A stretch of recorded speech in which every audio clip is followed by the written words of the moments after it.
അക്ഷരം MC യൂട്യൂബിലേക്ക് സ്വാഗതം.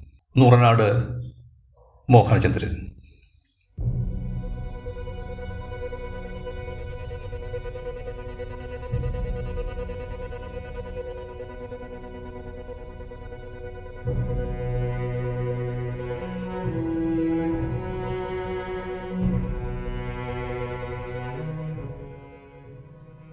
ഈ ദുഃഖ ദുരിത ദുരന്ത ദേശത്ത് ഇങ്ങനെയും ചിലർ. ഡോക്ടർ ഹാരിസ് ചിറക്കൽ, താങ്കളുടെ സത്യധർമാധിഷ്ഠിതമായ നിലപാടുകളിൽ തീർച്ചയായും ഞങ്ങൾ ആശ്ചര്യപ്പെടുന്നു. ആരോഗ്യവകുപ്പിൽ അതിഗൗരവ ചികിത്സാ പിഴവുകൾ, വീഴ്ചകൾ, പീഡനങ്ങൾ, ഗുരുതര കൃത്യവിലോപങ്ങൾ അനുദിനം ആവർത്തനങ്ങളാകുമ്പോഴും എല്ലാം ലാഘവത്തോട് കണ്ട് ഉത്തരവാദിത്തപ്പെട്ടവർ ന്യായീകരിക്കുമ്പോൾ അതേ വകുപ്പിൽ ഇങ്ങനെയും ഒരാളോ എന്ന് ഞങ്ങൾ സ്വയം ചോദിച്ചു പോകുന്നു.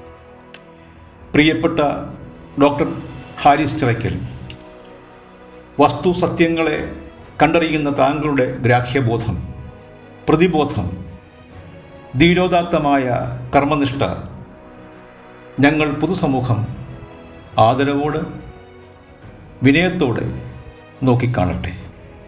താങ്കൾ പ്രകീർത്തിക്കപ്പെടട്ടെ.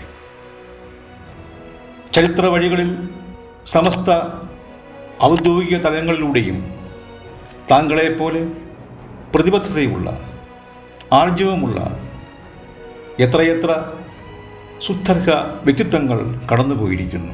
എക്കാലവും സ്മരിക്കപ്പെടുന്ന അവരുടെ കർമാനുഷ്ഠാനം സംശുദ്ധമായിരുന്നു.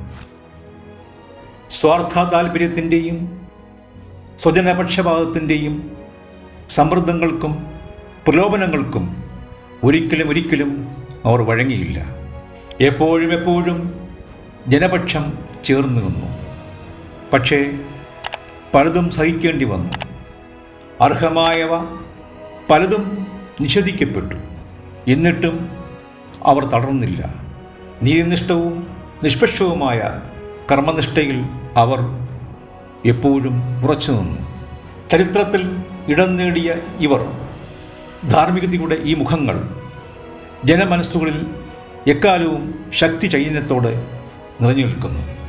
അവരുടെ പിന്തുടർച്ചയിൽ വർത്തമാന കാലത്ത് നിന്നുമുള്ള justice Devan Ramachandran, A Geetha, TV Anupama തുടങ്ങി മാതൃകാ വ്യക്തിത്വങ്ങളോടൊപ്പം താങ്കളും ഇന്നും പൊതുസമൂഹത്തിൽ എത്തപ്പെടാത്ത താങ്കളെപ്പോലെയുള്ളവരും ചേർന്ന് നിൽക്കട്ടെ.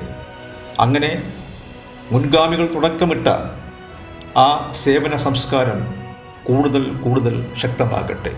ഒരു കാര്യം കൂടി വ്യക്തമാക്കട്ടെ.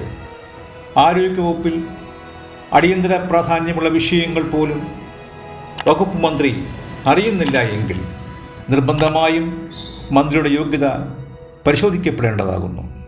ഈ സംസാരത്തിലൂടെ കടന്നു പോകുന്നവരുടെ സത്വര ശ്രദ്ധയിലേക്ക് ഏതാനും മാസം മുൻപ് ഇതേ യൂട്യൂബിൽ ചേർക്കപ്പെട്ട ആരോഗ്യവകുപ്പ് അപലപനീയം അധാർമികതയുടെ ആവർത്തനങ്ങൾ എന്ന സ്റ്റോറി അനുബന്ധമായി ഇതോടെ ചേർക്കുന്നു. സ്നേഹാദരങ്ങളോട് നൂറനാട് മോഹനചന്ദ്രൻ.